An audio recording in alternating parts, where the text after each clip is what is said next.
The crisis in Ukraine has worsened. The latest clashes between pro-Russian separatists and Ukrainian forces were some of the deadliest yet. At least 40 people have been killed across the nation over the last 24 hours as Ukraine appears to be slipping ever closer to civil war. Connie Lee reports. The crisis is getting worse in Ukraine. Deadly violence broke out across the nation, in the streets and in the air, between pro-Russian rebels and Ukrainian forces, along with those who support Kiev's government. On Friday, pro-Russian forces shot down 2 Ukrainian helicopters in the east of the country, killing at least 2 and forcing residents to stay indoors. "My child is afraid to go out into the street," says his mother. "Soon I'll have nothing to eat because we are blocked. The shops are not open."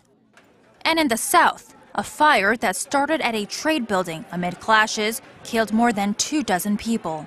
The clashes here began when supporters of a unified Ukraine rallying on the streets were attacked by pro-Russian activists. People were also shot dead. Ukraine's acting president is calling for an end to all the violence. We demand the terrorists, murderers, all those who took up arms against our country to lay down their arms, surrender, release hostages and buildings. The U.S. and the European Union have condemned the latest violence and warned that greater sanctions could be imposed on Moscow for stirring up the crisis.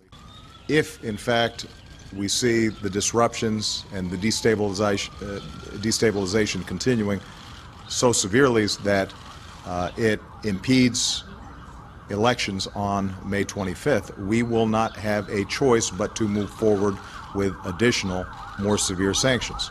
Russia says Ukrainian forces fired on civilians and said thousands of their troops are ready to invade if necessary in order to protect Russian speakers in Ukraine. Connie Lee, Arirang News.